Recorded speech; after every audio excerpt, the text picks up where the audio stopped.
A lot of this isn't going to make sense to you, and I'm sorry about that. I'm just going to start at the beginning, with the house.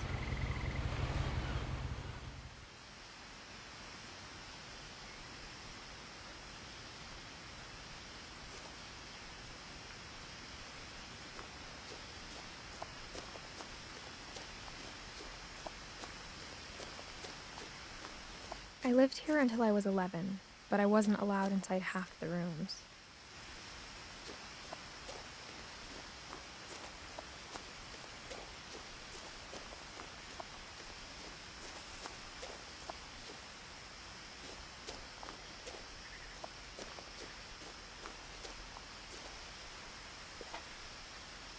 Inside the mailbox were bills from 7 years ago, marked urgent, open immediately.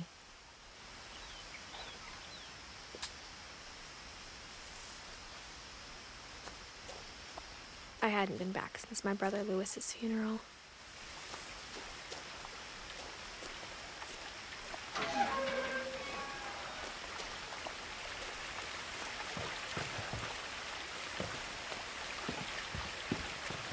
In her will, my mother left me a key, but didn't tell me what it unlocked. Maybe she thought I'd know, or she thought that the mystery would be enough to bring me back.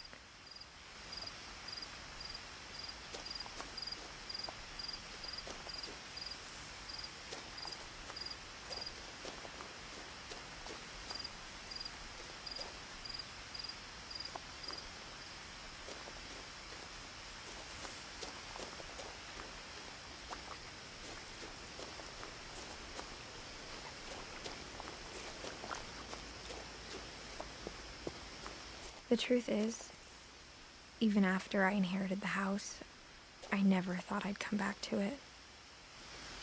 But now I had questions about my family that only the house knew the answers to.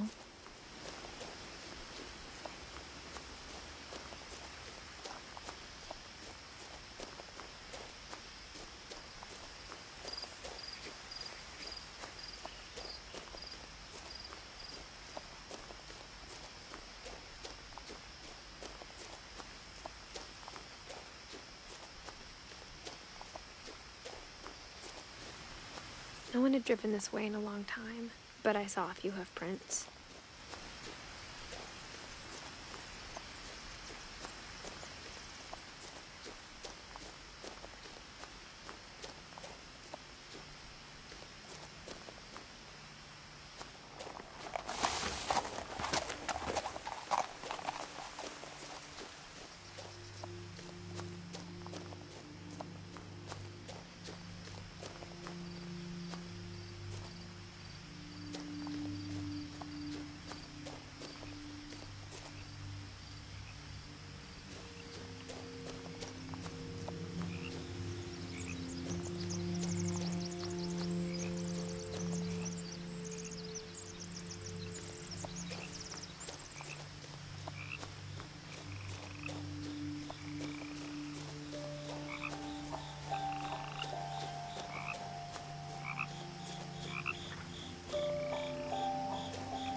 The house was exactly like I remembered it, the way I'd been dreaming about it.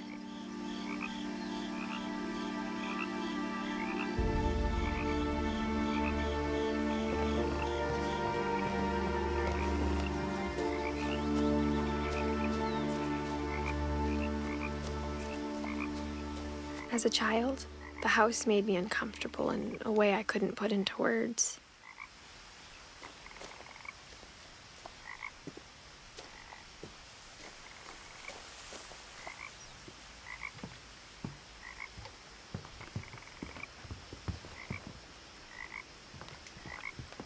Now, as a 17-year-old, I knew exactly what those words were. I was afraid of the house.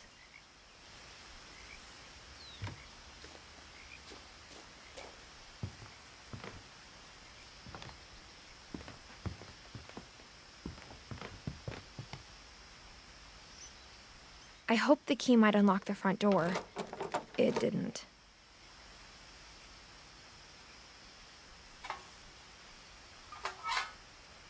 Looking in, I felt like the house itself had been waiting for me.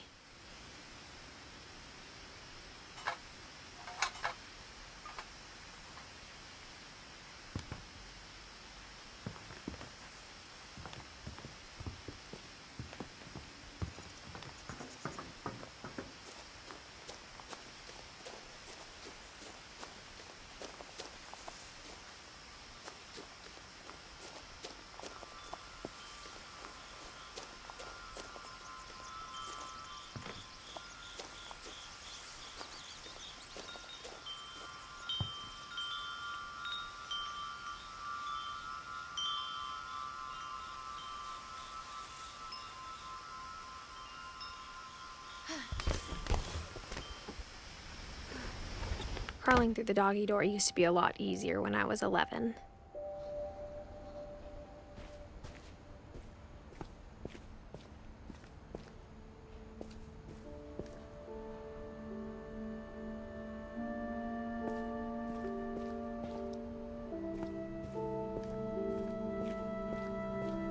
For the first time in years,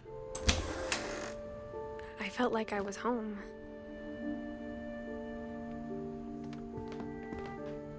But instead of a family, there were just memories of one. Like how after Louis started working at the cannery, we all got sick of eating salmon. Except our cat, Molly.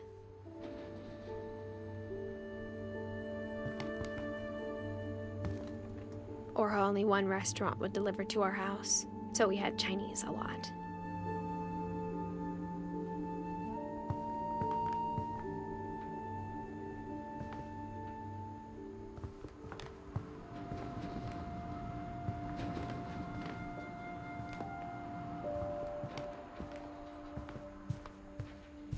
The table was still a wreck from the night we left. It was like a bomb had gone off, killing everyone but sparing the furniture.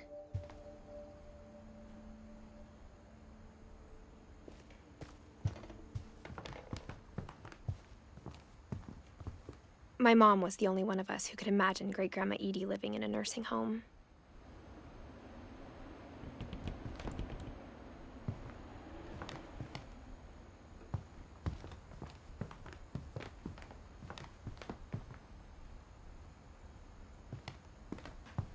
Nothing in the house looked abnormal. There was just too much of it, like a smile with too many teeth.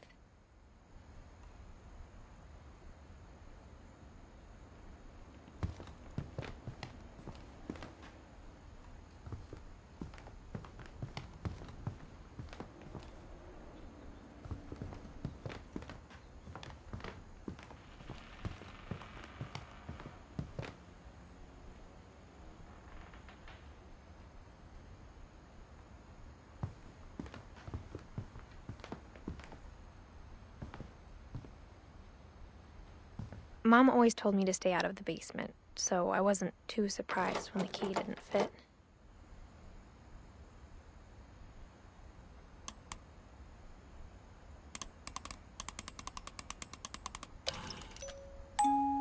Great-Grandpa Sven built a music box for Barbara, along with the rest of the house.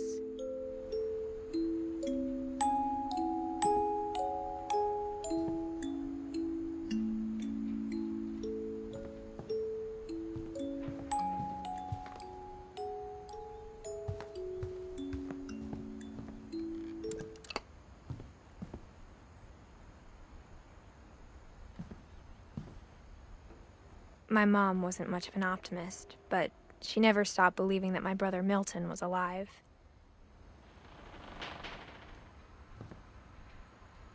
A lot of things got left behind in the whirlwind of that last night.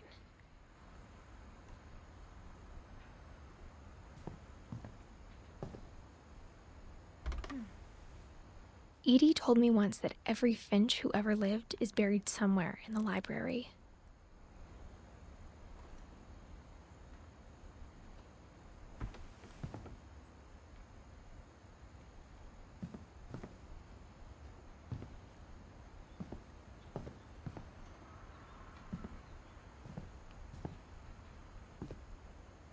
After Milton disappeared, Mom sealed up all the bedrooms.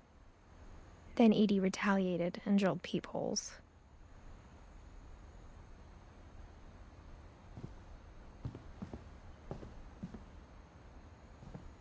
I spent a lot of time playing in Great Uncle Walter's room. I think my mom sometimes regretted not sealing it up.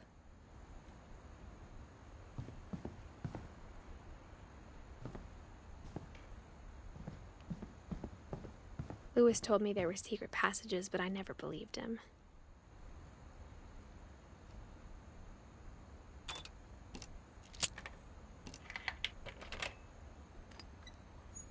Turns out, my mom was really good at keeping secrets. Now it was time to find out what my mom had been afraid of.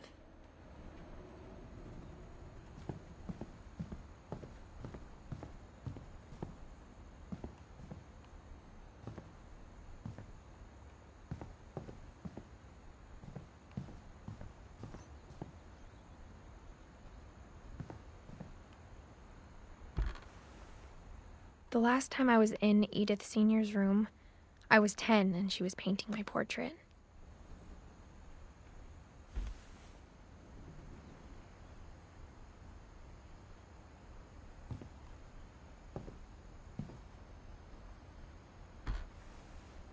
My Grandpa Sam spent 7 years sharing a room with his dead brother, Calvin.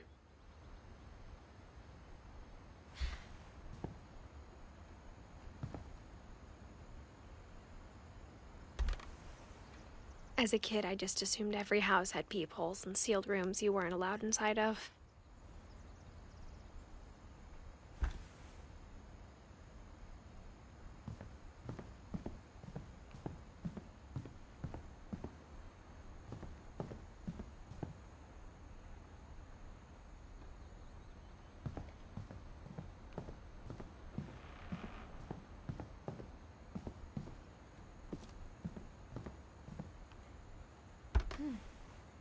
Barbara was a child star for 2 years, until America grew out of it.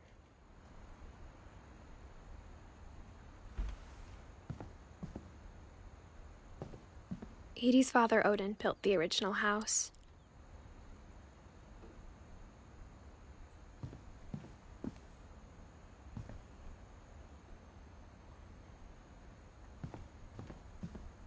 Whenever people ask me about my family, the first thing they always want to know about is Barbara.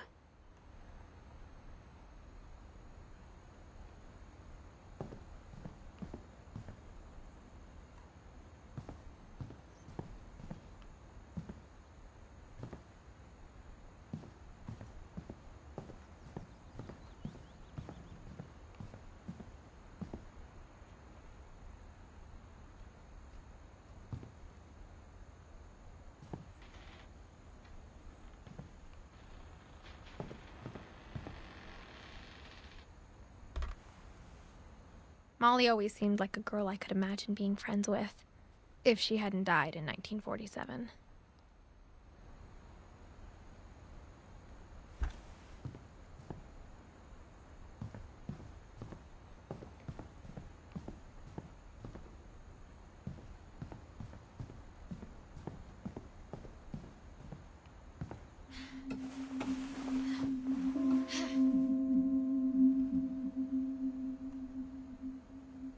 Reading this, maybe it sounds like I had a plan. From the paintings on the wall, it was clear my brother Milton had been here before me.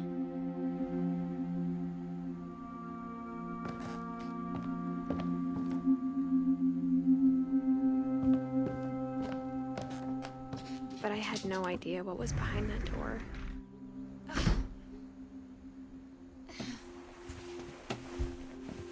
Just like I had no idea where all this was gonna lead.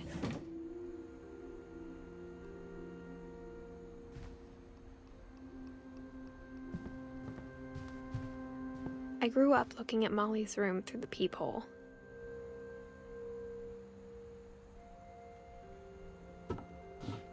Molly's gerbil had a tiny bedroom with its own even tinier gerbil cage.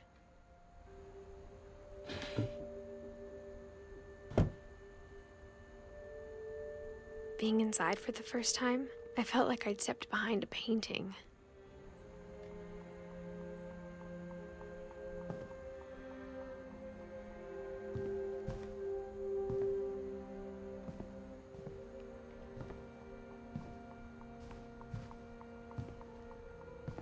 I got the sense Edie had spent a lot of time here, before my mom sealed the doors.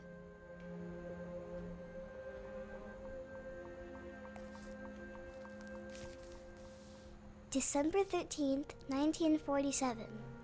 Dear Diary, I'll be gone soon, but I wanted to tell somebody about what's gonna happen. It started when Mom sent me to bed without dinner. I woke up and I was starving, so I looked around for something to eat.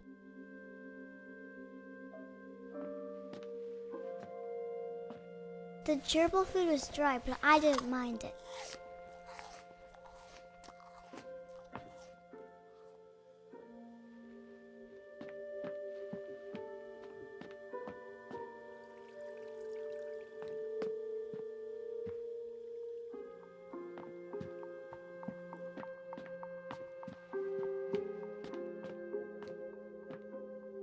My Halloween candy was all gone. Mom, can I come out now? Sweetheart, it's late. Go to sleep.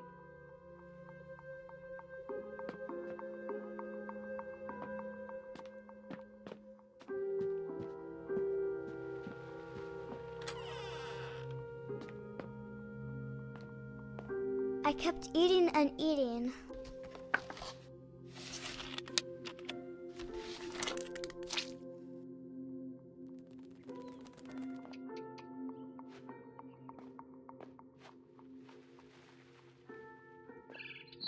I ate a lot of things that night.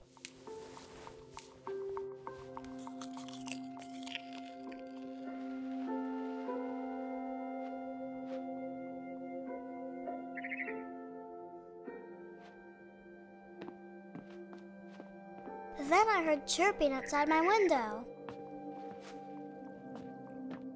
It was a barn swallow going back to her nest. I reached out for her.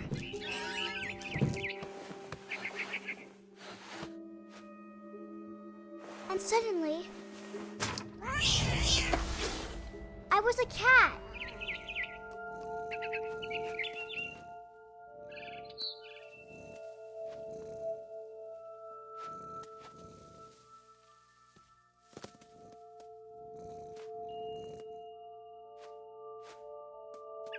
I tried to be quiet, but the bird was really scared.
I jumped and I almost got her.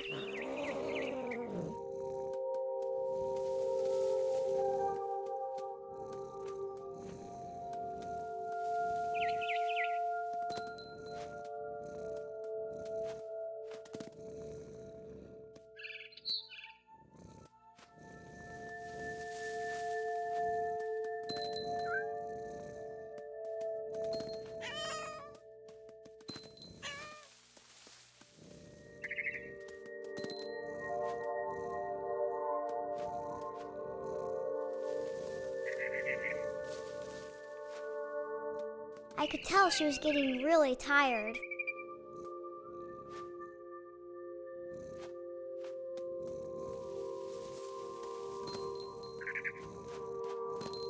now I was up in the big tree. I promised Dad I wouldn't climb it anymore. All I cared about was eating that mama bird.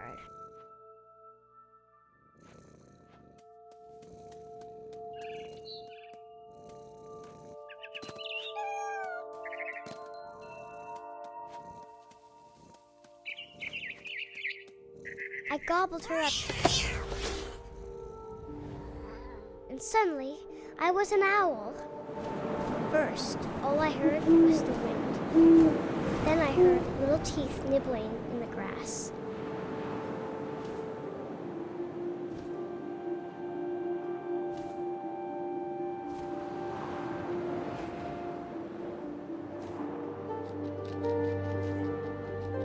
Rabbits.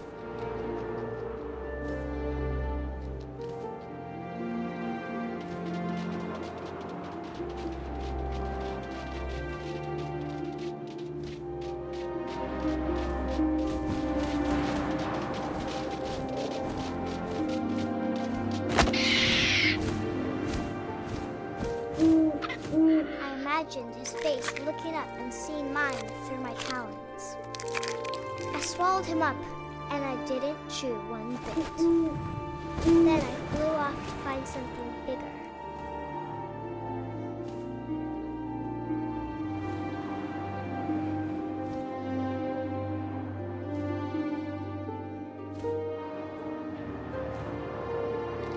A mama rabbit.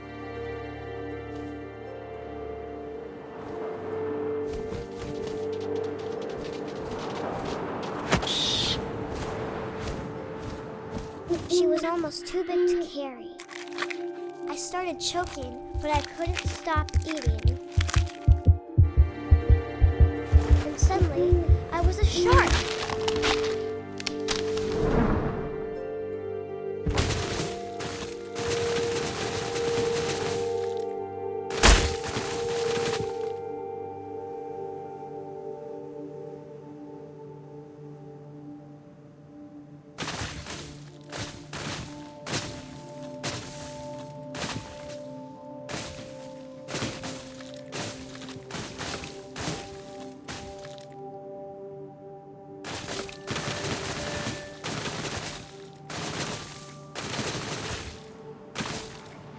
I rolled off a cliff and into the ocean.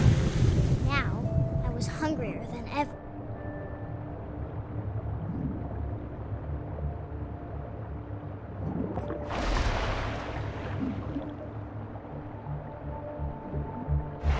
I wanted fat, juicy seals.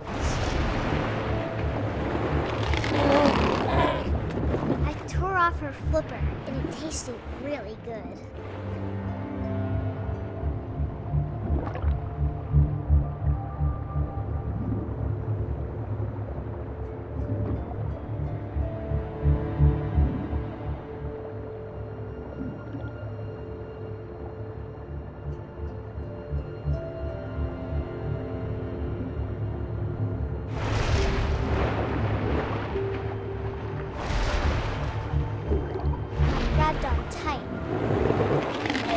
So hungry, I jumped out of the water.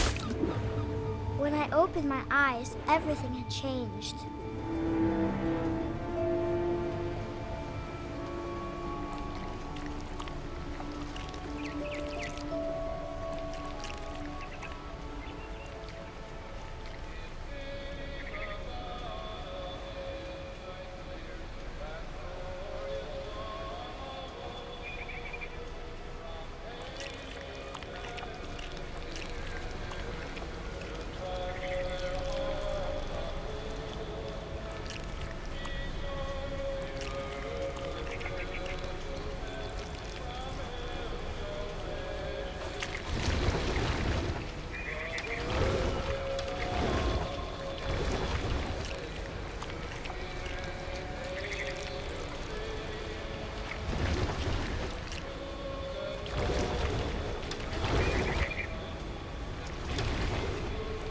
Now I was a monster, and I smelled people everywhere.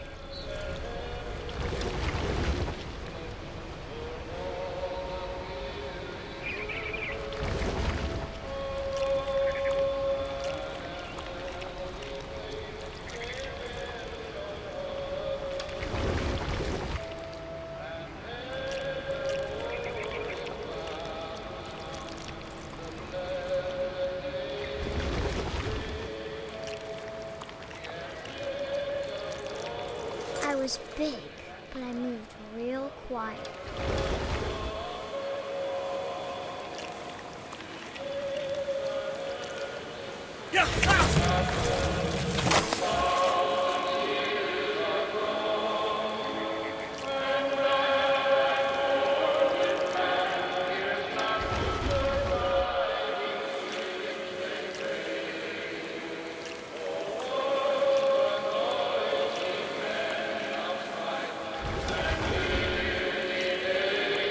I wanted to stop, but also I didn't.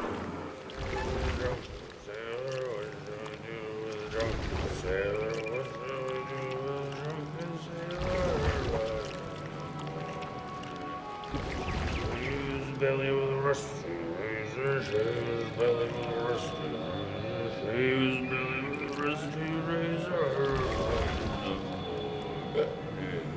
What shall we do with a drunken sailor?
After the last passenger, I was still hungry. And across the water, I smelled something new. Something I had to have, so I swam towards it.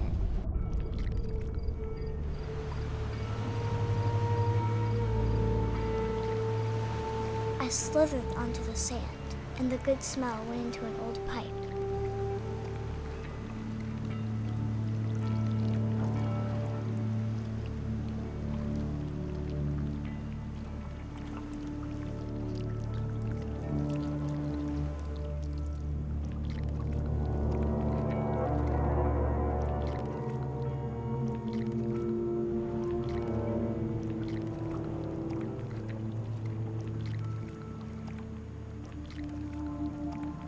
I got closer and closer.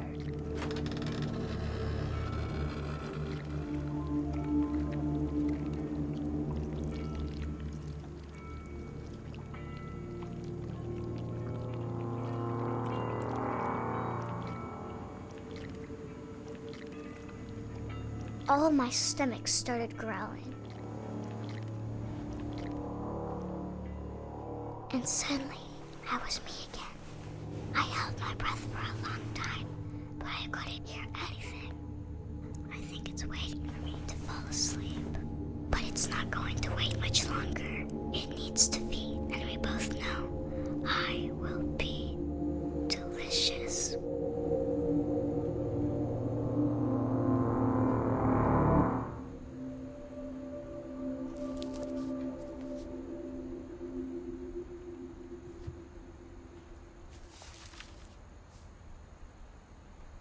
I'm not sure if I believed all of that, but I'm sure Edie would have.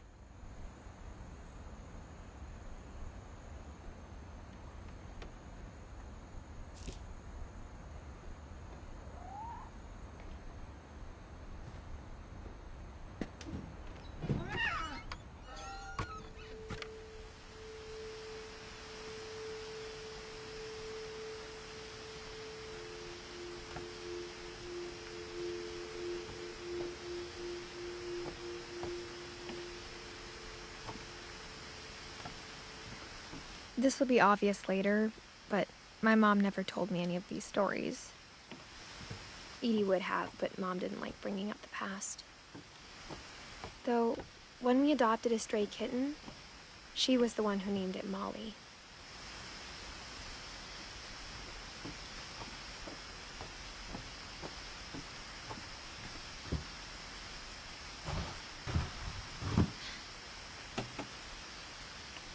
I spent a lot of time in Great-Grandma Edie's room.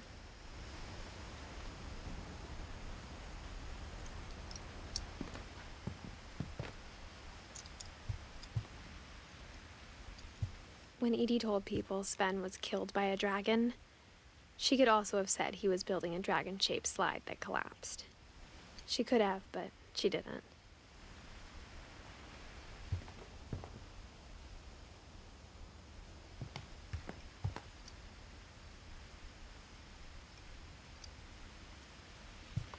Her room was like a museum.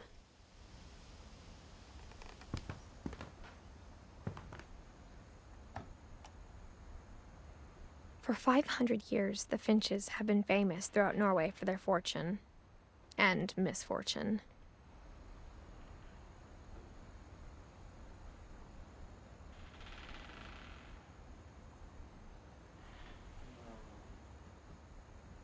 Odin Finch buries the latest victims of the family curse, his wife Ingeborg and their newborn son, Johan. On January 7th, 1937, he set sail with his family and his house, hoping to leave the curse behind. But 40-foot waves off the coast of Washington send the house and Odin to the bottom of the sea. Odin's daughter Edie, with husband Sven and baby Molly, step ashore on their new home, Orcas Island. Odin Finch is the first to be buried in the new family cemetery. His daughter Edie is already dreaming of a new Finch house.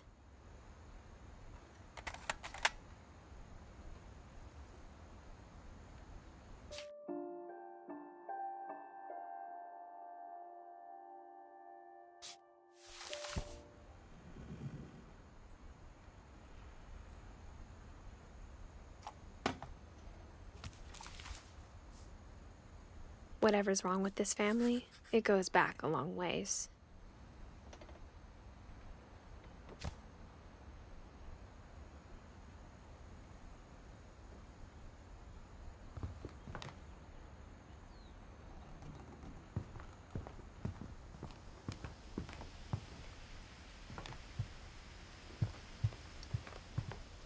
Even in her 90s, sometimes Edie seemed a lot younger than my mother.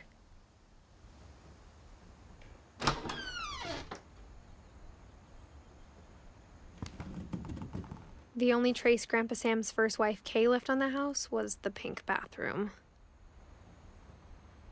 It was a pretty big trace.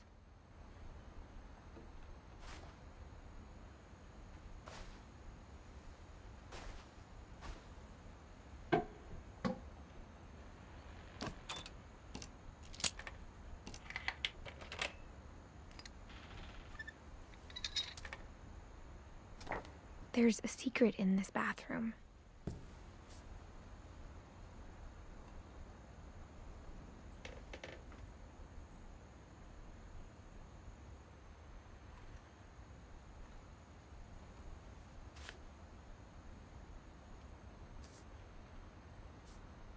It's in the last place you would look. It isn't in the cupboard. It's hidden in this book.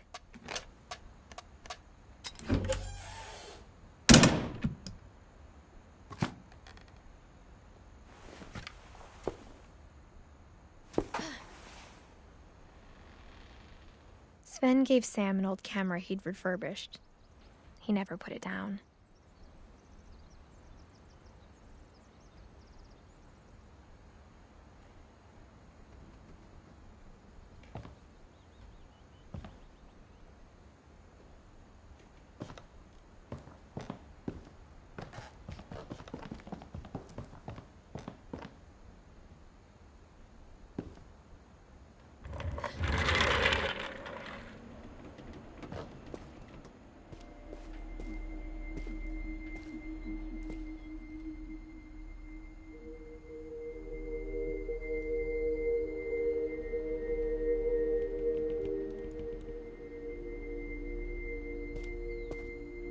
I knew Grandpa Sam had a twin.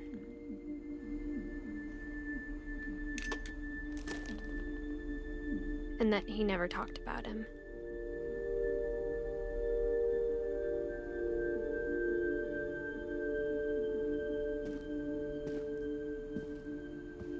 I guess my grandpa didn't like history any more than my mom did.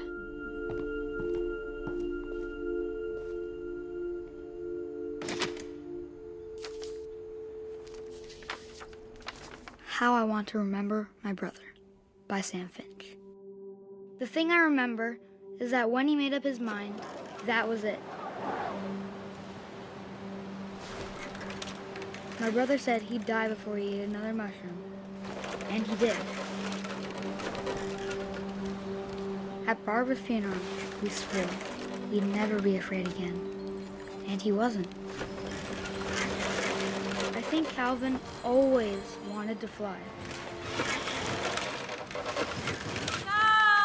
Calvin! Dinner's ready! Coming! But that day, he finally made up his mind to do it. I told him going around was impossible. Maybe if I hadn't said that,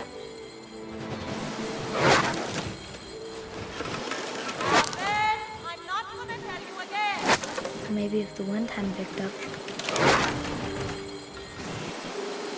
then maybe he'd still be here. But I doubt it. I think he'd already made up his mind.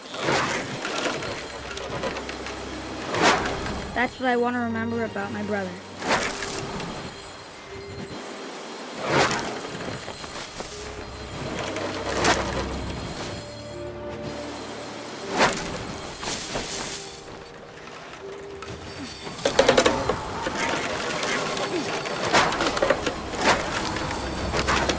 The day he made up his mind to fly.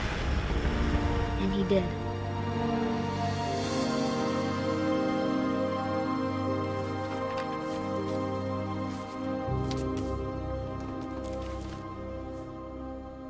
Calvin's story felt strangely familiar.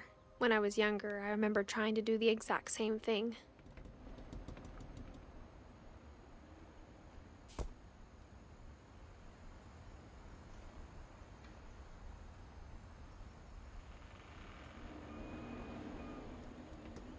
After the funeral, Edie roped off Calvin's half of the room.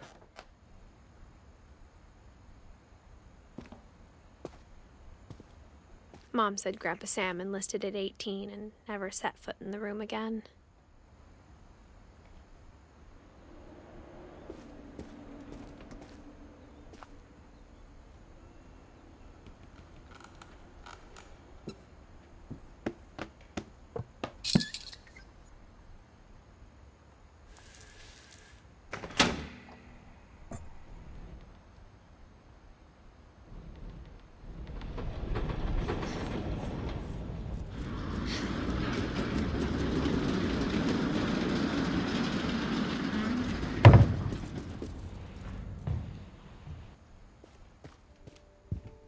The passages were a pretty tight fit. They'd obviously been built for smaller hands and bellies.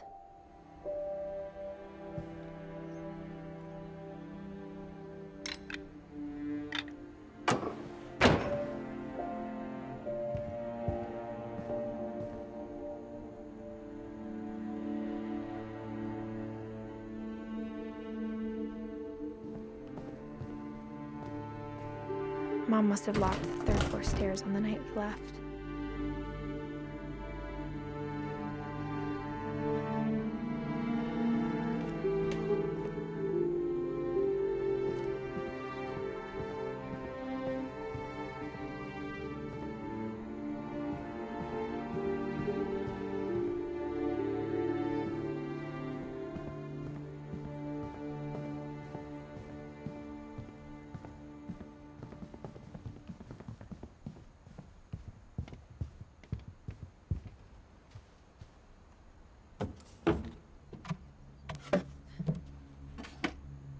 Growing up, I always thought of Barbara as a child star.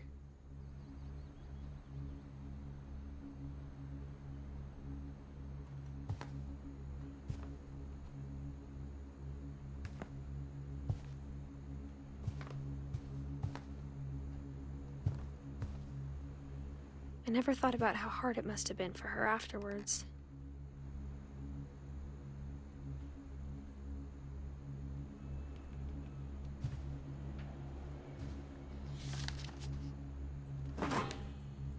Of all the stories people wrote about Barbara's death, I'm surprised Edie saved this one.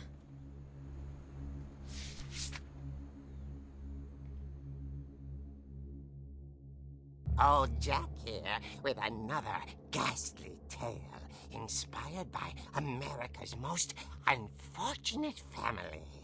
I'm calling it The Surprise Ending of Barbara Finch.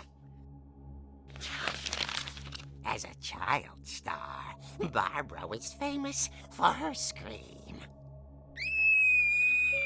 Now at 16, she was all washed up. A has-been. But in a lucky break, she'd been asked to perform her signature scream at a local convention for monster movie fans. It was just the boost her career needed. Unfortunately, her scream hadn't aged well. Getting better. I think you just need the right motivation. Her biggest fan and current boyfriend, Rick, was about to demonstrate when... Now that was a great scream. It was Barbara's father, Sven. He'd slipped into a table saw and had to be rushed to the emergency room. So Barbara got stuck babysitting her youngest brother, Walter. Her convention comeback was cancelled. Okay, I'm hearing frustration, but I'm not hearing terror. What if I tried... A gang of hoodlums in Halloween masks have been terrorizing Orcas Island tonight. Police are urging residents to... That came from the basement. You're right! Also, I loved your delivery on that. Why is your basement door locked? Because my dad likes making puzzles and secret passages. There's a key hidden in the music box. The secret is to keep winding and winding until finally the key pops out. Thanks, babe. I'll be back in a sec. 20 minutes later, Rick hadn't returned. So Barbara went to look for him, right on cue. She reached for the music box. And as she wound the key, she listened for Rick, but the house was silent.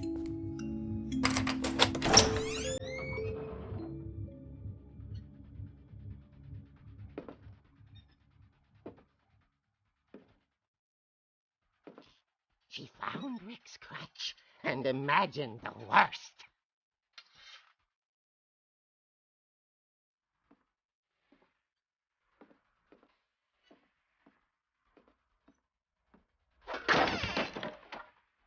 The gang's leader is the infamous Hookman killer, Dr. Carl Hamill, who impaled and then ate his family 10 years ago tonight.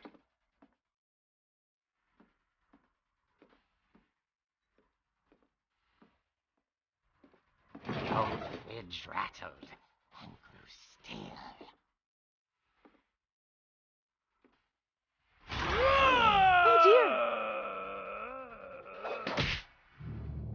Oh! Rick? Barb, relax.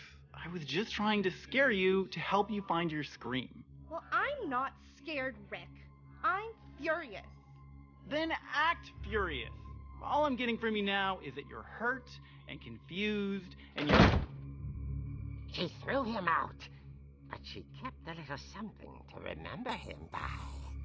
Barb, have you seen my other crutch? And she was still holding it when she fell asleep watching the late picture show.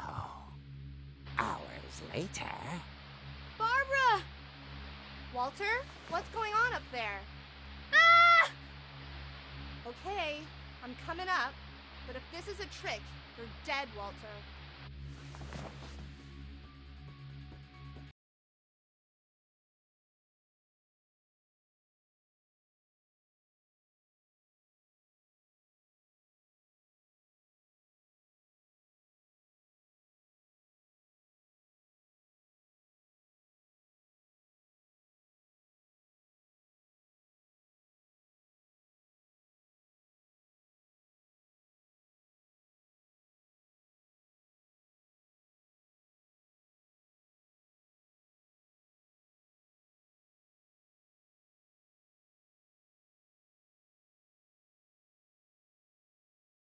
Walter had vanished, but his bedside radio was still on.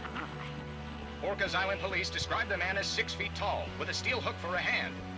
Residents are urged to lock all doors and windows and notify the police of any suspicious activity. Barbara turned, saw the hook man, and was speechless. He was quite smashing.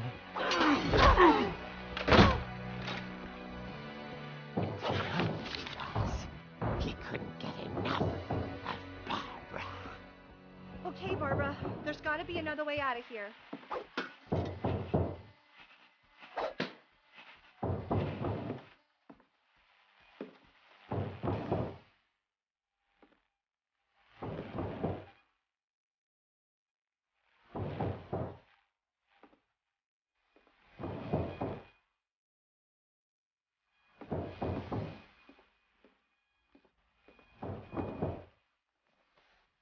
That night, she played her part beautifully.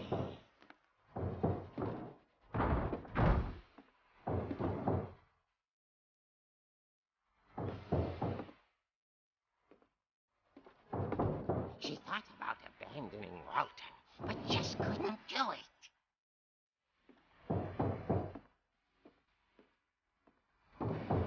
Molly's door hadn't been opened in years. The hinges grow.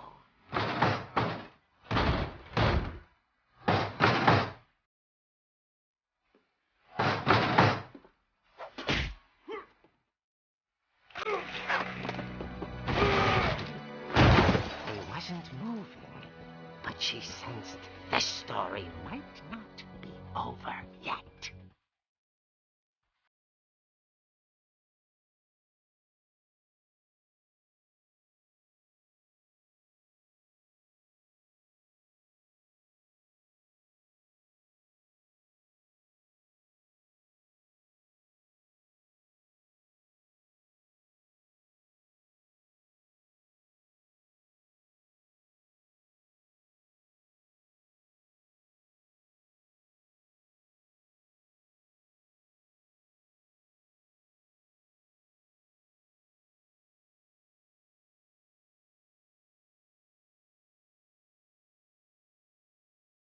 The door, she heard whispering.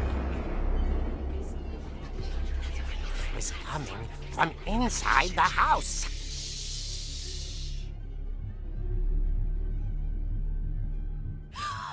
Oh dear. The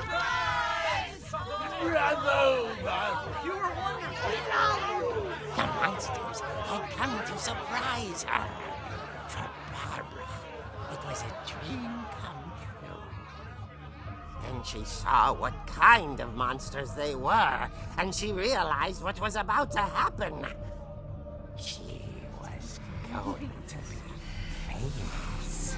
And with her final breath, Barbara Finch gave the performance of her life.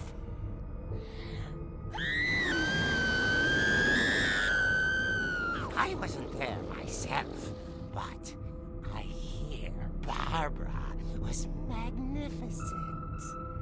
Poor girl. She had a taste for stardom. But unfortunately, so did her fans. Of course, the police blamed it all on poor Rick, who disappeared the same night.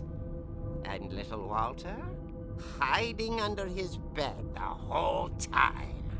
He took it all pretty hard, but that's another story. As for Barbara, tucked inside the music box is all they ever found of her. Her ear. Now that's what I call a real eerie tale.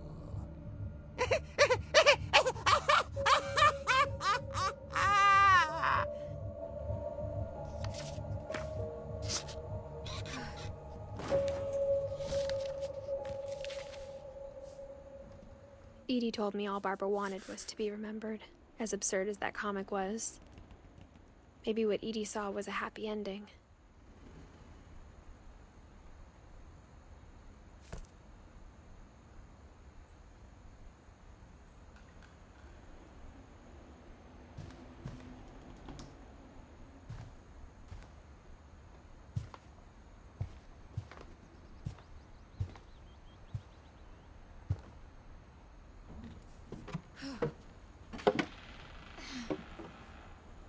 I guess now I know why Mom didn't like me playing with the music box.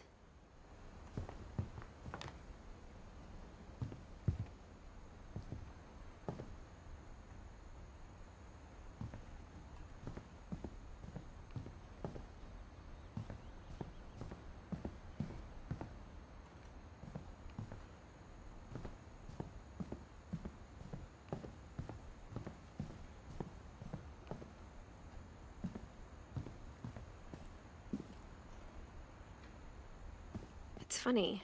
All those times I played with the music box and never found the basement key.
Mom said the basement was off limits, unless I wanted another tetanus shot.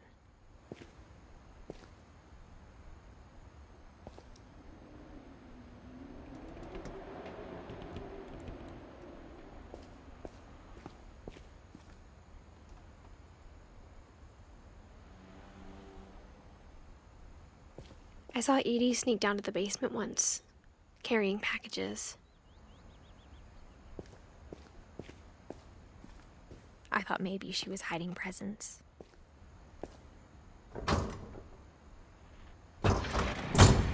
It turned out she was hiding a lot more than that.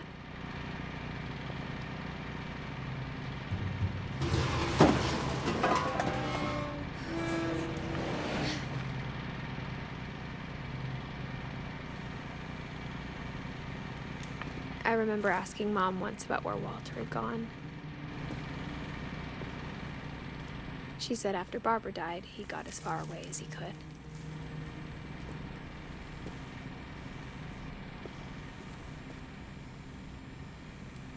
If there's a pattern in all these stories,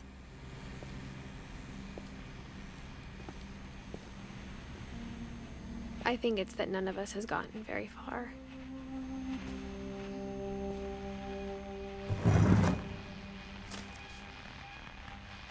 Goodbye, everyone. I can't believe I've been down here for 30 years. On that first day, after the shaking started, I didn't think I'd survive a week.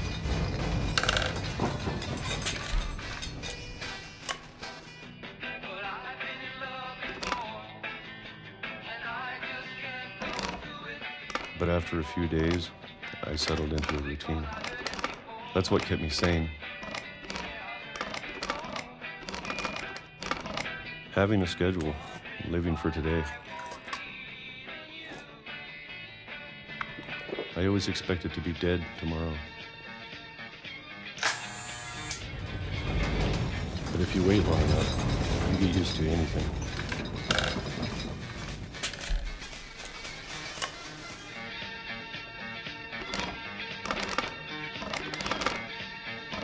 Even a monster on the other side of the door starts to feel normal.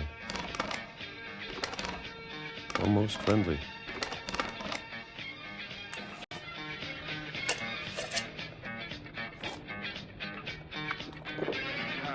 And then one day, everything just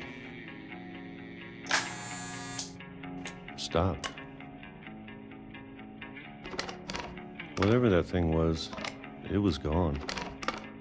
Maybe it got tired of waiting. Or maybe I just got tired of being afraid.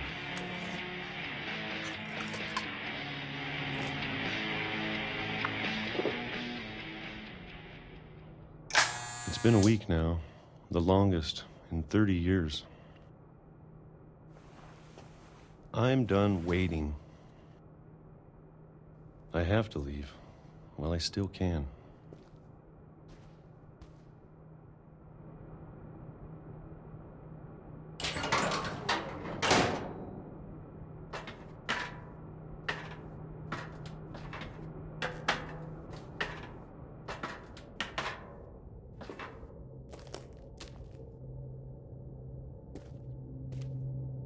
I know it's out there, somewhere. Whatever killed Barbara and Molly.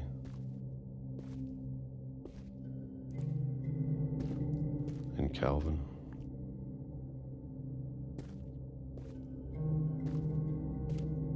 Maybe this is all a mistake.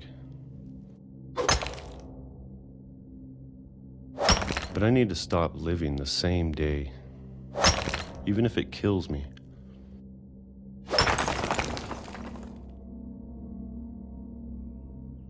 Whatever's out there, I want you to know I'm ready for it. I'm going to appreciate all of it, especially the food. I don't mind if I only have a year left, or a month, or a single week. I'd be happy with one more day. I can already imagine the sun on my face.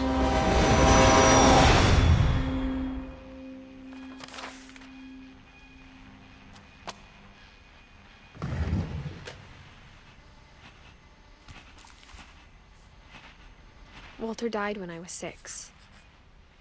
I can't believe my mom never told me he was down here.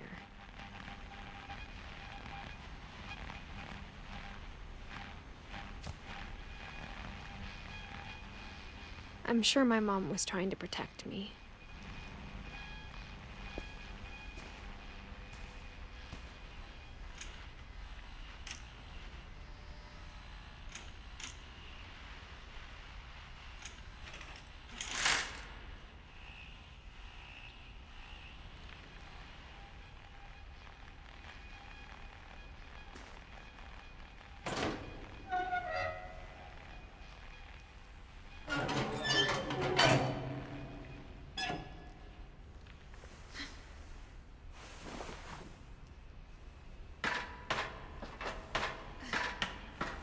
Maybe she was afraid I'd end up like Walter. But if she never told me about an uncle under the house, I can only imagine what else she was hiding. I don't want to make the same mistakes she made.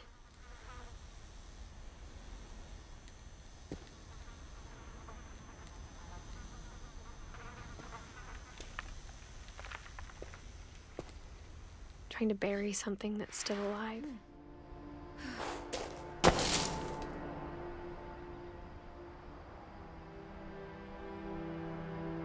Now that there's only one of us left, or maybe two, I thought it was time I heard the stories for myself and found out what happened to everyone else. But now I'm worried the stories themselves might be the problem. Maybe we believed so much in a family curse, we made it real.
I don't know if I should even be writing this.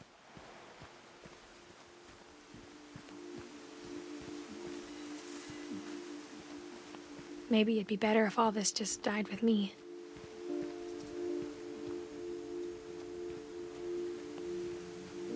But I thought you should know about your family.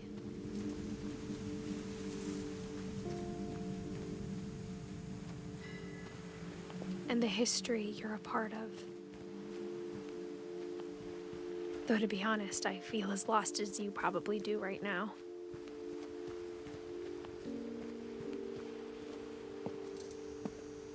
I think the people in these stories believed them, for what that's worth.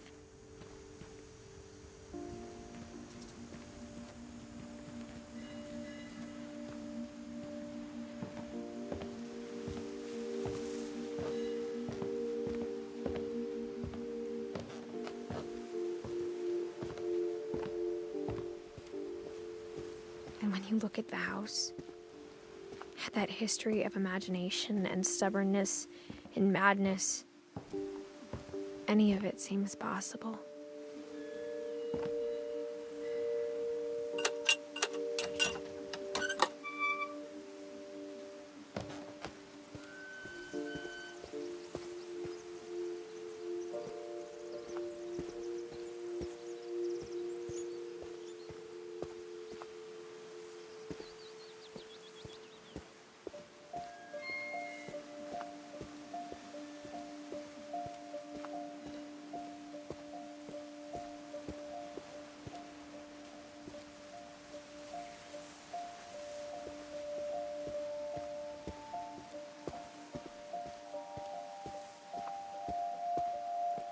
I think we've been surrounded by death for so long, we've just gotten used to it. What kind of family finishes building a cemetery before starting the house?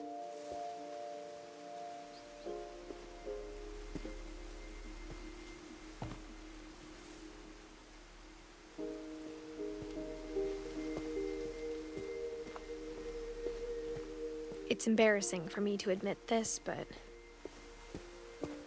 the pet cemetery made me more uncomfortable than the human one. 3 of the gerbils were mine, and 2 had been my fault.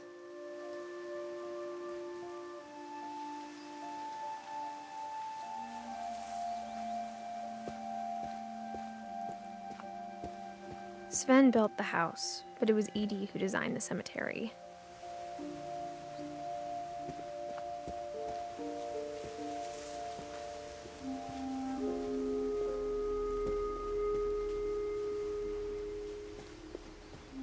I'm sure Odin's monument had been Edie's idea. My mom was always trying to move on, but for Edie, the past never went away.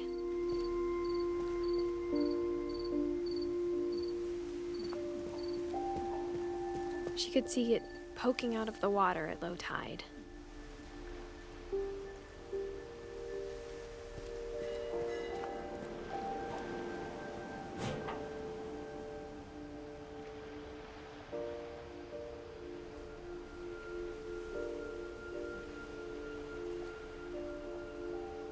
Edie said she dreamed about the old house every night.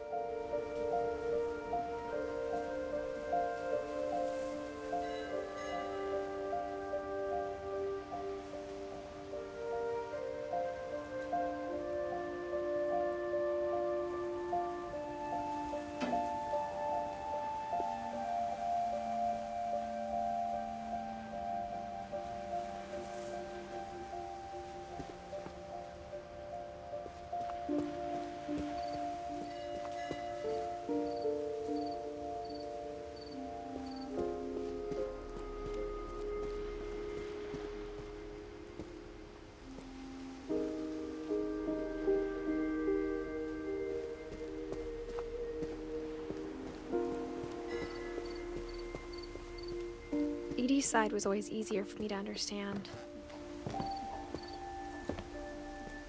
But the older I get, the more I can see where my mom was coming from. Her dad had been pretty strict, but it wasn't enough to save her brothers. She was just trying to do better.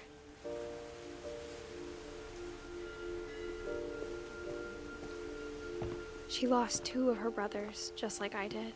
I get why she tried so hard to protect us.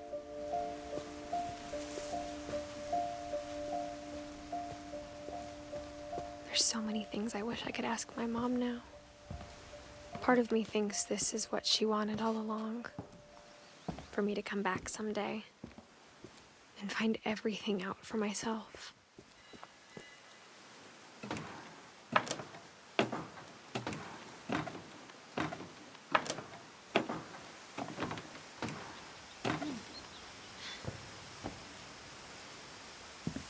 But looking back on it now, if she told me there was going to be so much climbing, I never would have come when I was 22 weeks pregnant.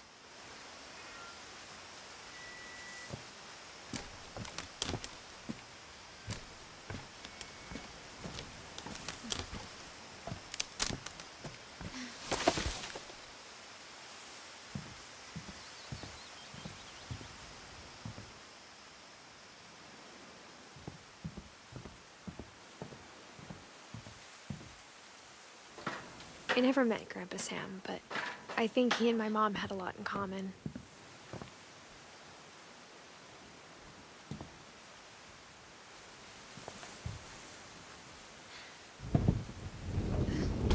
They were both pretty intense.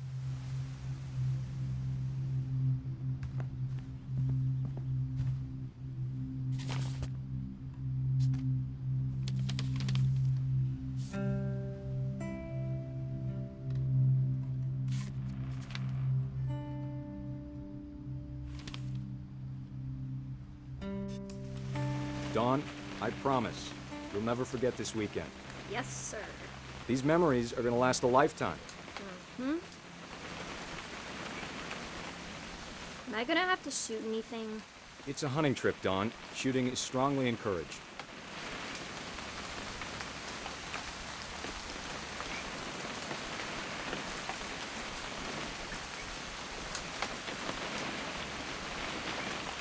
What? Perfect.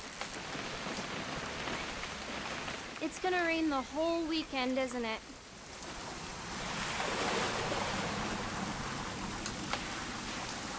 Please just take the damn picture. Hey, language.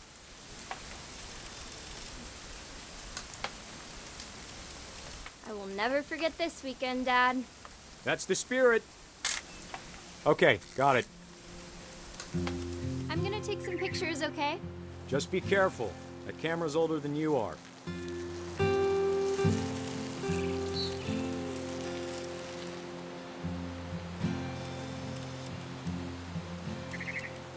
You're right, Dad. It's starting to clear up.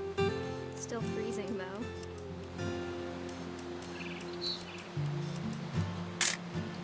Aw. Definitely should not have drunk all that coffee. Hold still while I take a picture of you. I definitely won't be moving. Are you done yet? Hey! That's a keeper. Nothing quite like being outside. I'm just saying, I'm not always gonna be here, Dawn. You'll need to remember this stuff, if you want to survive. I'll be fine, Dad. You know who else thought he was gonna be fine? Some guy who died. Dawn, I'm being serious. I know, Dad. You're always serious. Doesn't being out here make you want to chill out? Well, to tell you the truth, I haven't been out here in 20 years.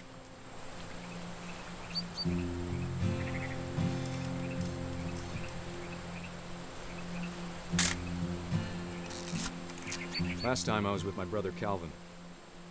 Man, that was a great trip. Your grandpa's Fen taught us how to fish, how to build a fire. We found an old logging trail. There were deer everywhere. I bet if I could remember where that trail was, we'd spot a buck for you in no time. Give me a minute to check the map.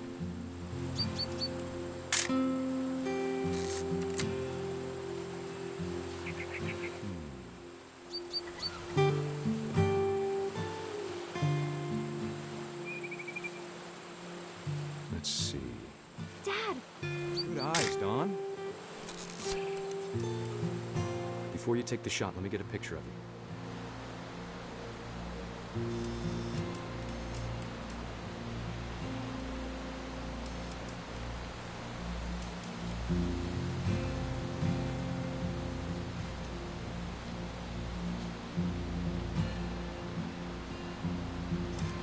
Dad, I... Just breathe. Turn off your imagination. Focus on your target.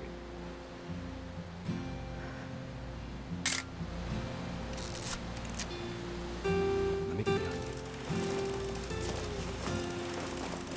you. Do I have to do this? Dawn, you don't have to do anything. But if you want to survive, you'll need to be strong.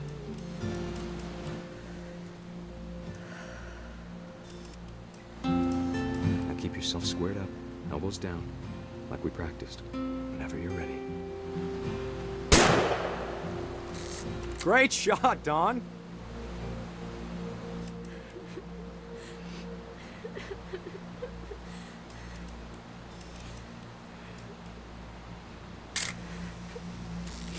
I'm proud of you, Dawn. Always remember that, okay?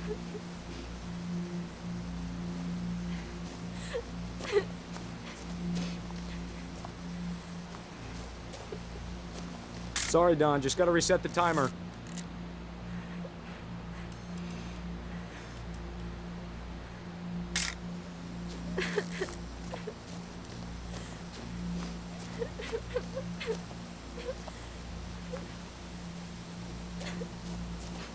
Dad, it's twitching.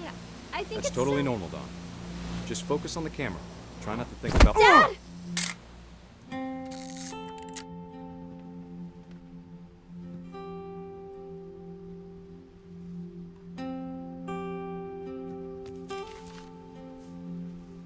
Of all these stories, that's the one I wish most that my mom had told me.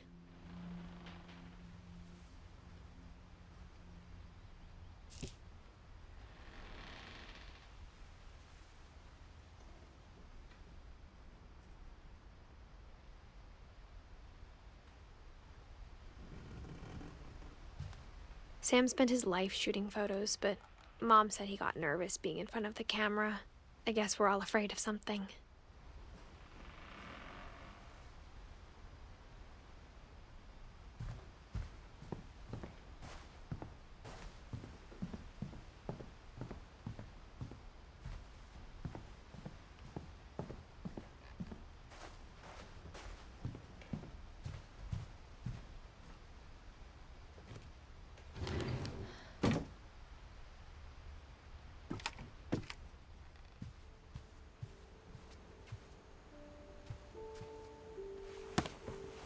After Sam died, my mom and Edie got really close. They'd both lost a lot.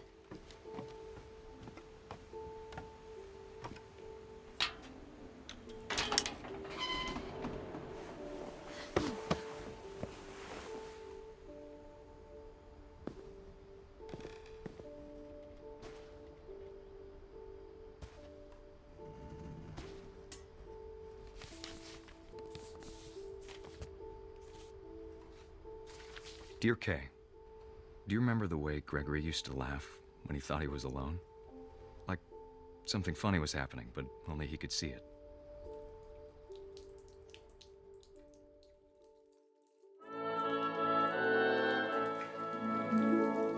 I think he saw things the rest of us don't.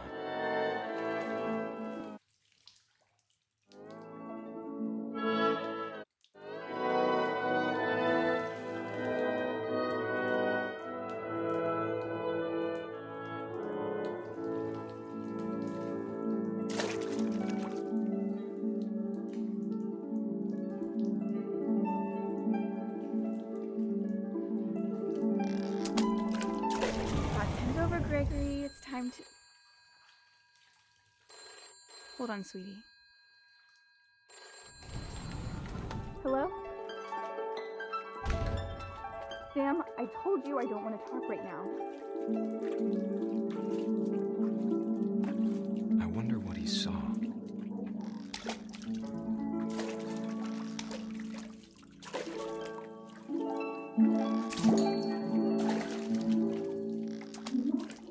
world was like.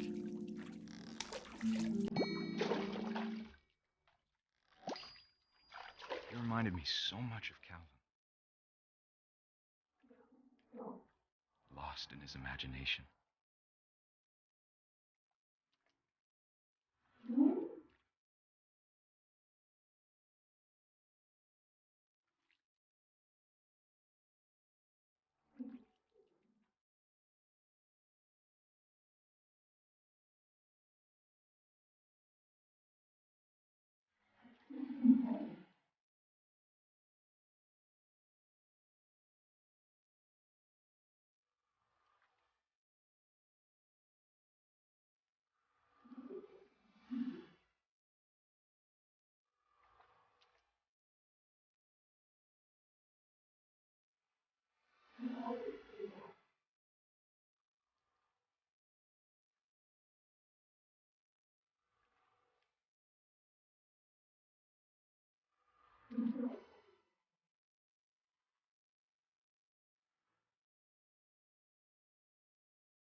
Whatever it was, he saw.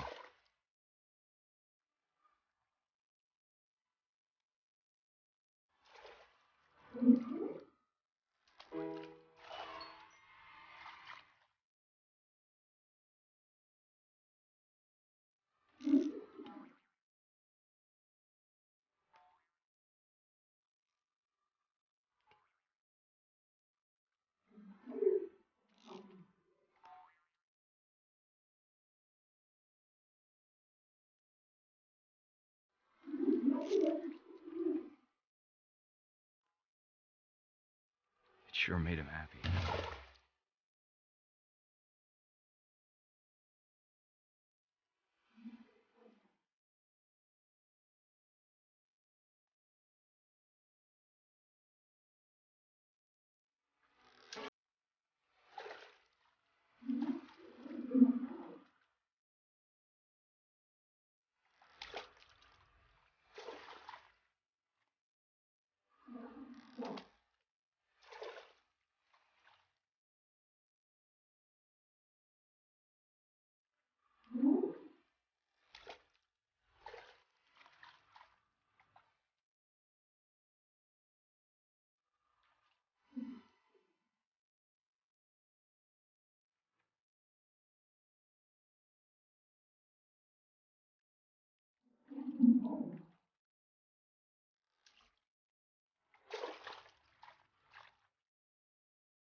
Sorry about that, Gregory.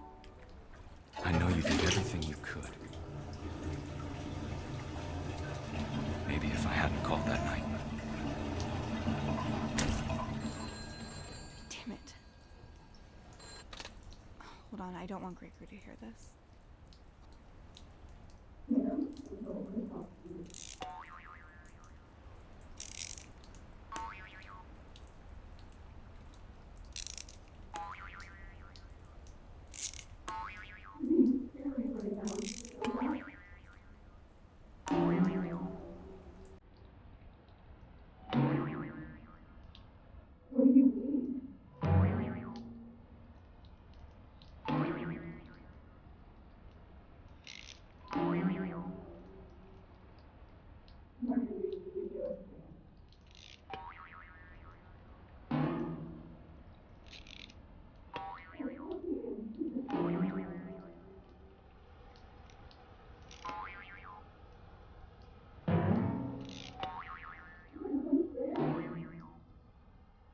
I wish he could have told us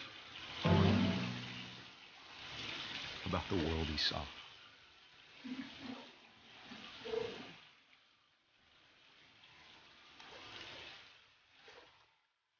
Hey, there's so much I don't understand. About Gregory. About everything.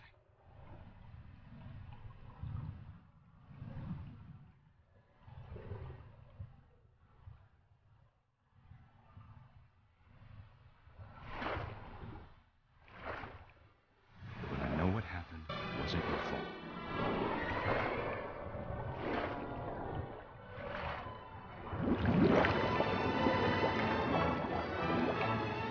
I'm sure he's happy. He'd want you to be happy too. Good luck, Kay. Love, Sam.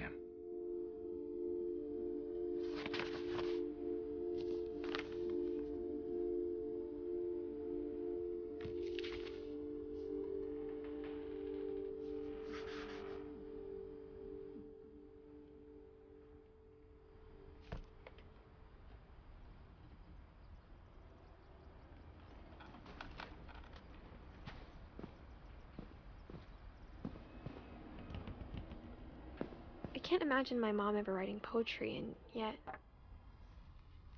A poem for Gus, who always said the wedding was a bad idea. Our father never hit us kids, at least not very hard, before the day my brother said with teenage disregard that he'd be dead before he'd see a wedding in our yard.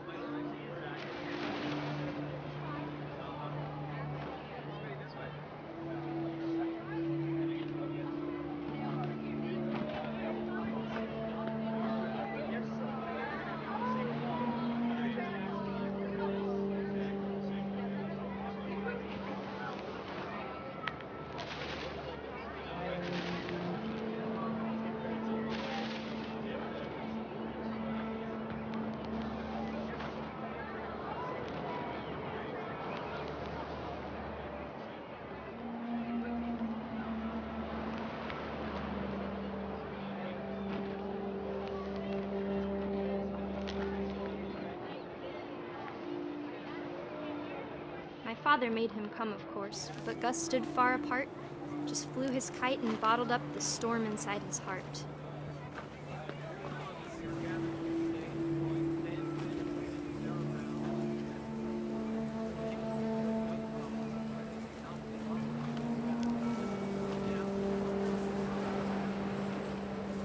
I tried to talk him out of it, but though he'd never met her, "We don't need a stepmom," were the words that I now pronounce you husband and wife. You may kiss the bride.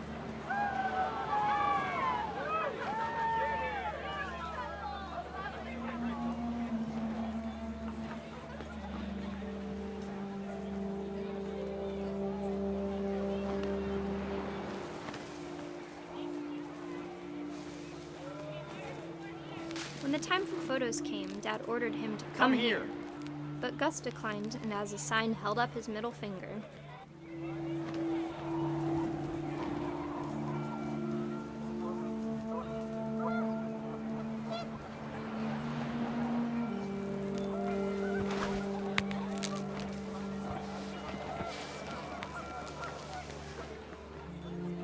The wind picked up, and panicked geese appeared and quickly went. But all the humans did that day was go inside the tent.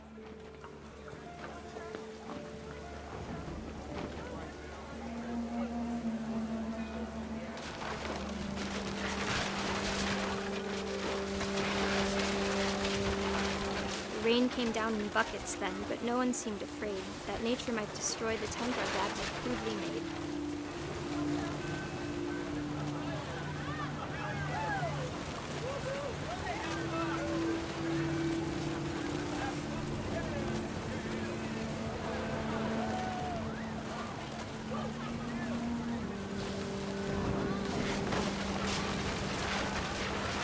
Thunder sounded much too close and full of angry power. But all my father said to this was, "Make the music louder."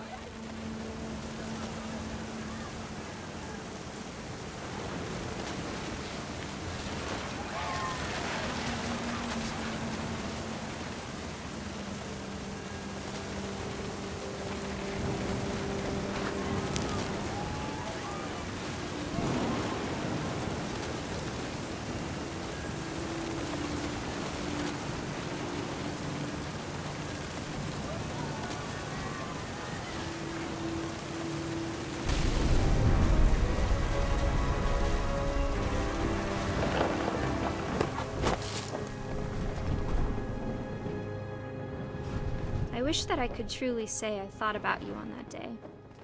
Out there on the beach alone, just you, the wind, the sea, and foam. But I didn't, until we found you.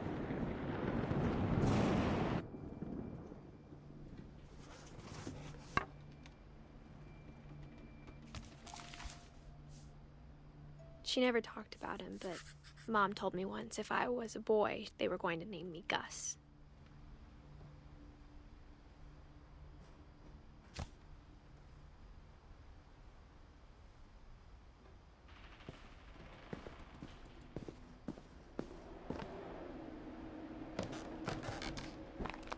My mom moved up to the loft after her brothers died.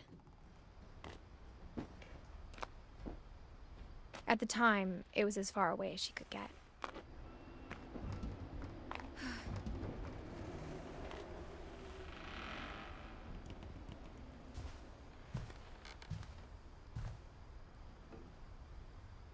She spent a summer building houses in Calcutta, where she met my dad, Sanjay.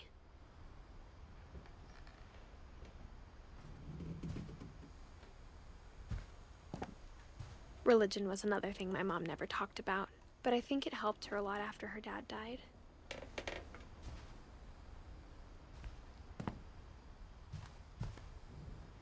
My mom moved to India a week after graduation and got a job teaching English. Louis was born a year later.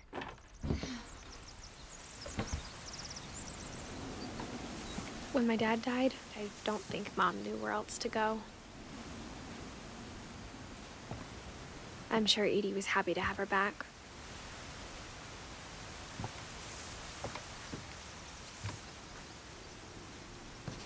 The house had to get a little bigger, but Edie was used to that.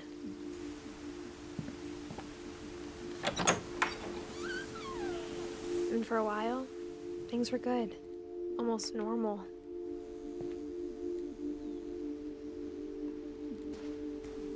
But it didn't last. The beginning of the end was Milton's 10th birthday, when Edie gave him a castle.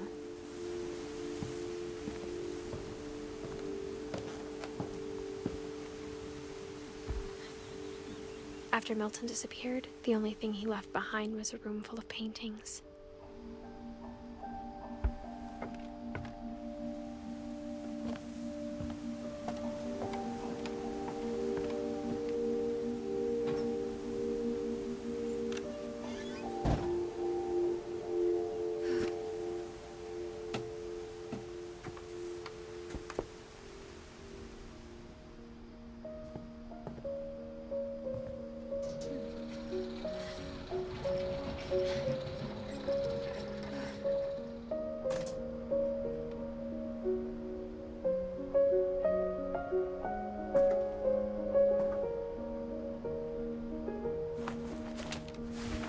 Milton Finch in The Magic Paintbrush.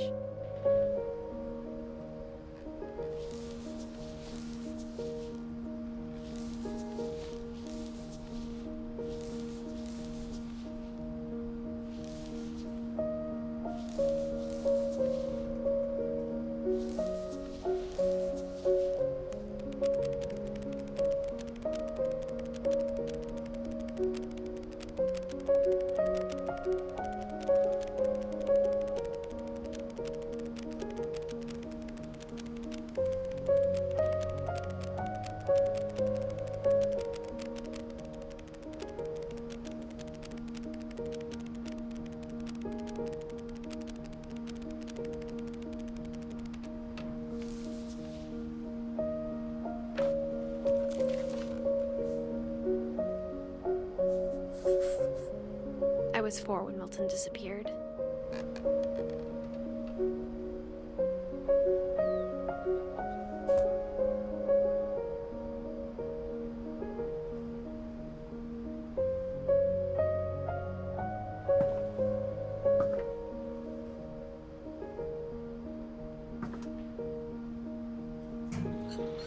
Mom spent months searching for my brother. Then she sealed the doors.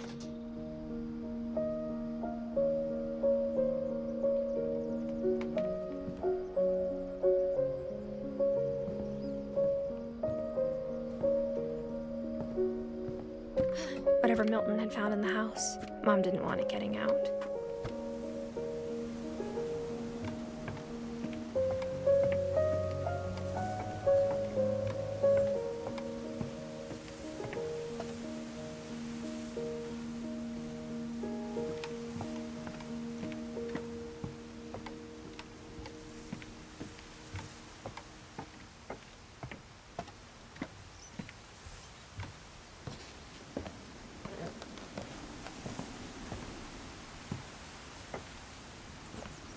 Mom definitely blamed Edie, but I think Louis blamed himself. After he graduated, he just spent more and more time in his room, until Mom got him a job at the cannery.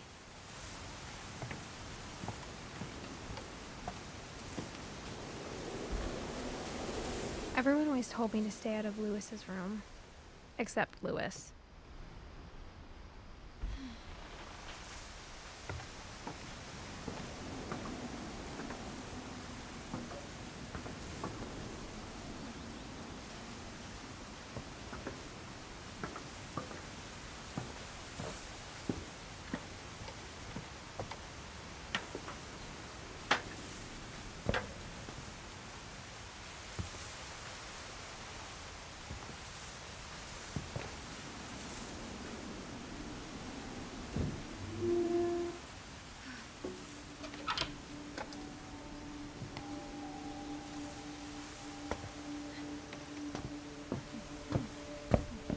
Louis's room smelled very, very familiar. That part of him lived on.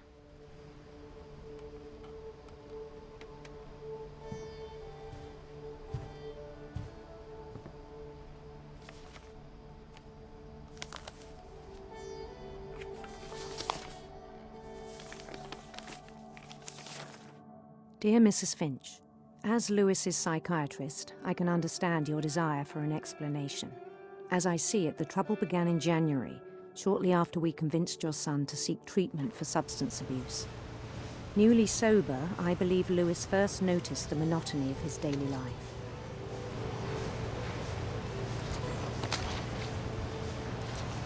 He kept working at the cannery, but he withdrew part of himself.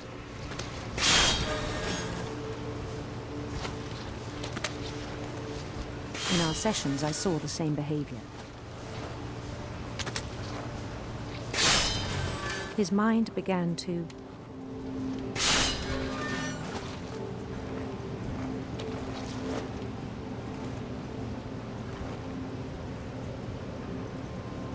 wander.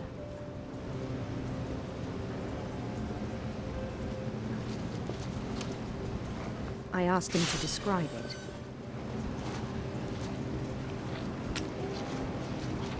He said he started small, imagining a labyrinth. He'd feel his way about.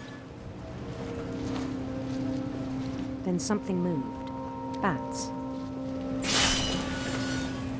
And toads.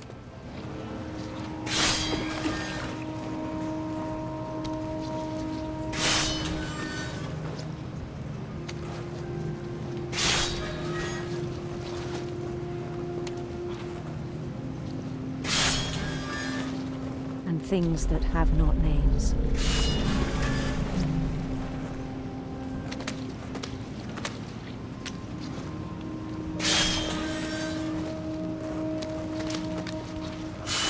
He knew it was all in his head.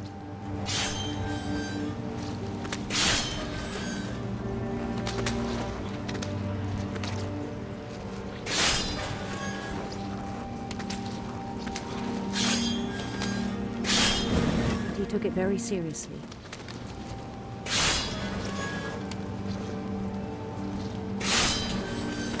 I had hoped he'd find himself.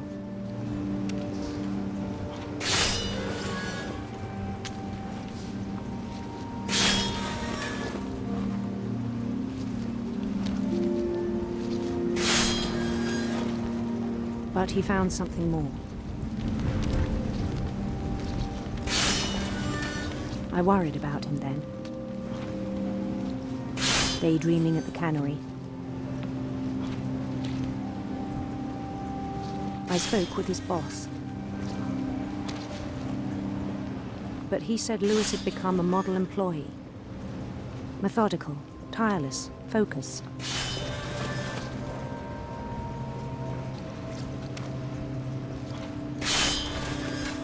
Like a whole new Louis. So I let him go on.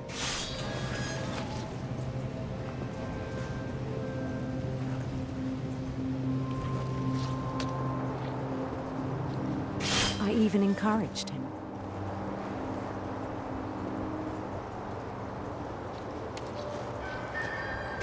It seemed very promising at first.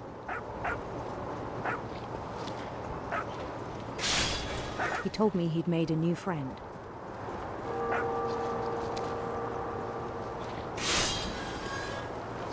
On the edge of a city he named Louis Topia.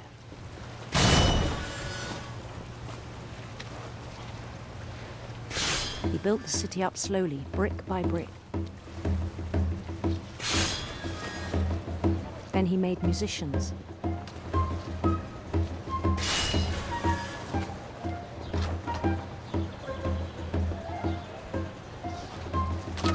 And songs for them to play. He talked about starting a band.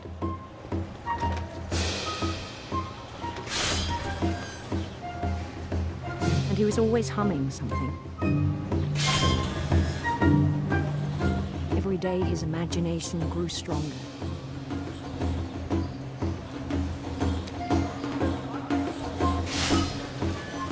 He no longer spoke at the cannery.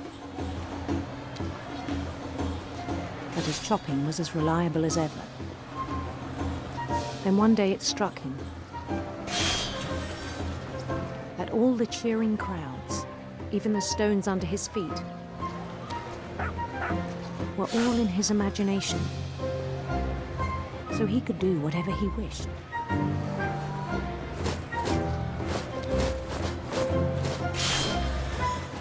He held an election for mayor, and he won.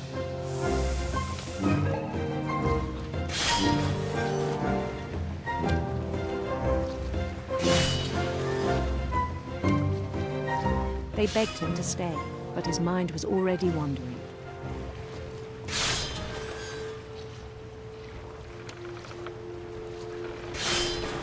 It became a game for him.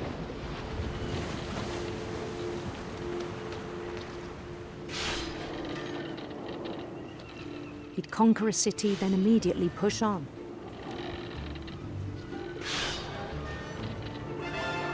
New Louisville.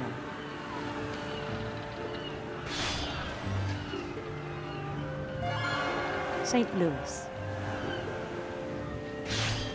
He started drifting away from our reality.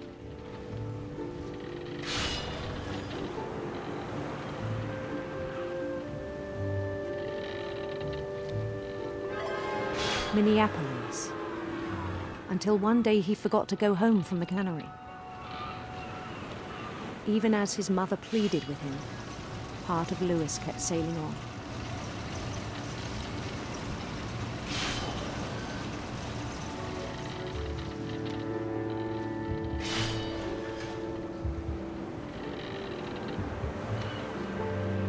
In Louisburg, he heard rumors of a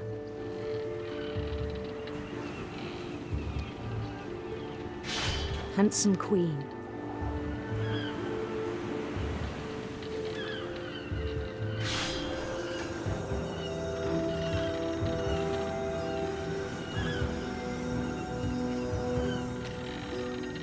The queen was on her own quest for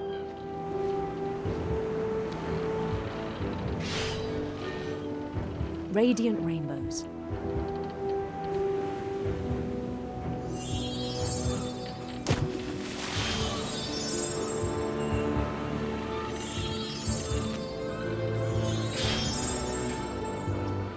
He followed the sound of her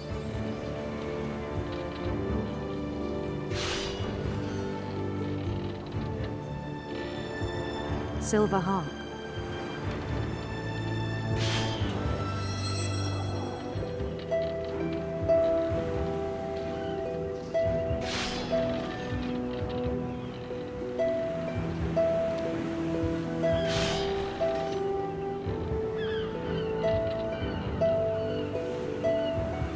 His chase led him to a golden palace east of the sun and west of the moon. Even then, his logic remained sound.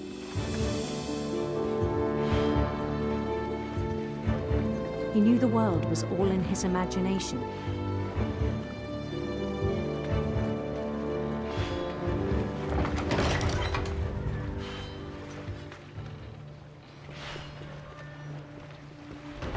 he was so proud of having created it.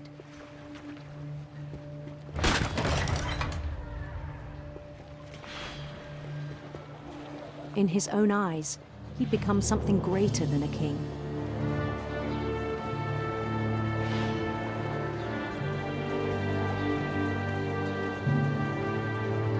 For someone who'd never known success in the real world, I think it was overwhelming. And then it struck him that the real Lewis was not the one chopping salmon, but the one climbing the steps of a golden palace.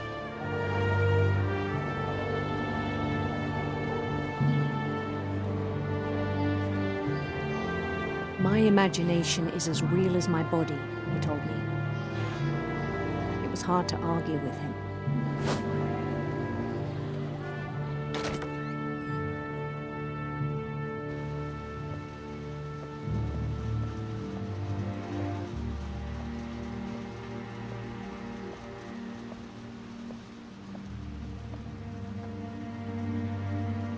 We began to forget the world we know.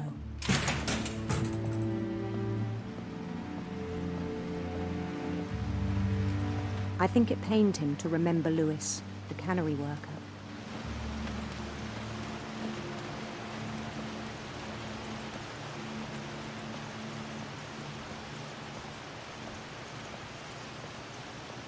He began to despise the man with a royal contempt.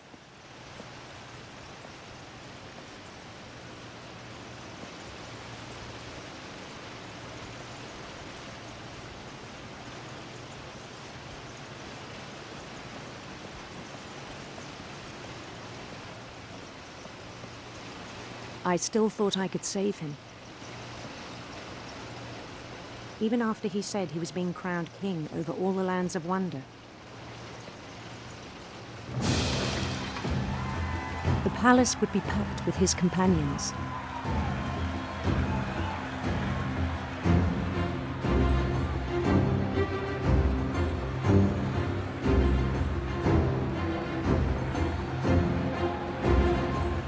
Including the wise Calico who'd insisted on advising him.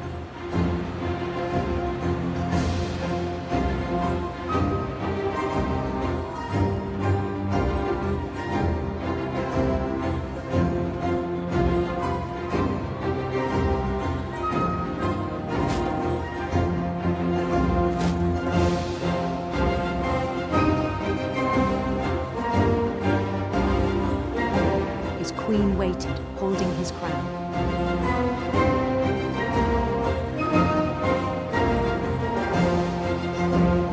There was only one thing left to do.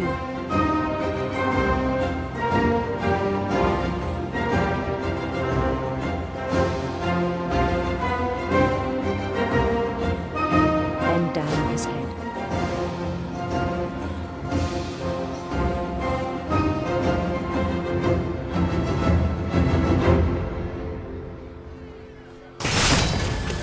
I think you know. Mrs. Finch, your son was a kind man who will be missed by all of us who knew him.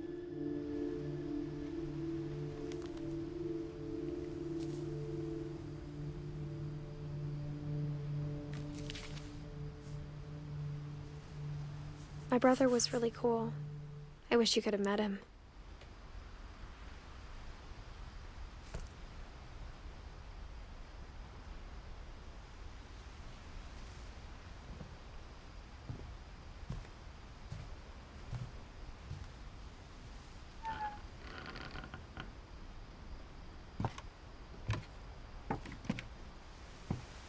On the way back from Lewis's funeral, my mom told me to start packing. She waited until the day before we left to tell Edie.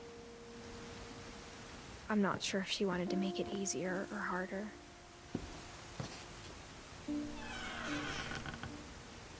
I wish we'd stayed. But I understand why we left.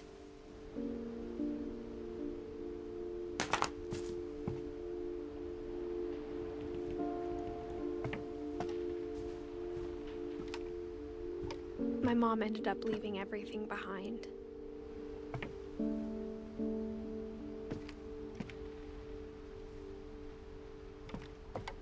What happened that night had been coming for a long time.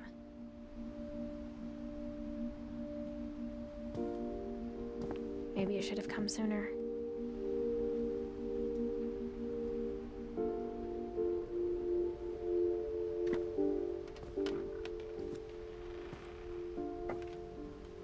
But it had to end one way or another.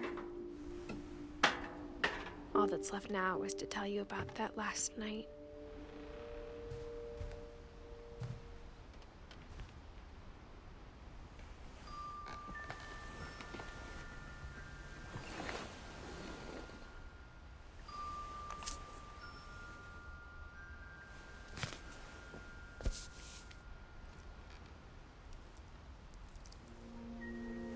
That whole last day, Edie just watched us pack and didn't say a word. Until supper, when she raised her glass and said, "To our final night together, and all our final nights apart." Grandma, you know what I said about alcohol. Some of your medications are very Edith, specific. I left a present for you in the hallway. Why don't you go open it? The grown-ups have to argue now. I'm sorry, you're right. We're all leaving tomorrow. Let's just enjoy our last... I'm not leaving. Edith, you're excused.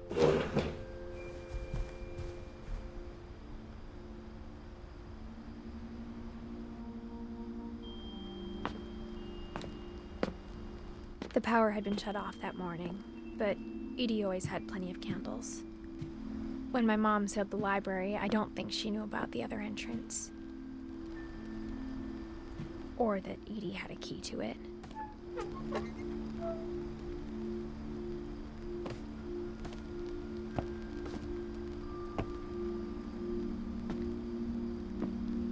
That thing you're afraid of isn't going to end when you leave the house. Edith has a right to know these stories. My children are dead because of your stories. I think it's best if Edith and I leave tonight.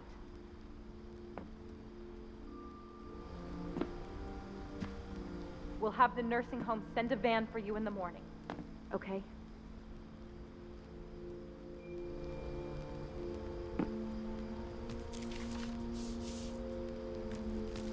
Dear Edith, there's so many stories I wish I could tell you, but there's only time for one. This is about what happened on the night you were born. That night, the tide went way, way out. It was the first and last time I ever saw the old house aground. There'd been an earthquake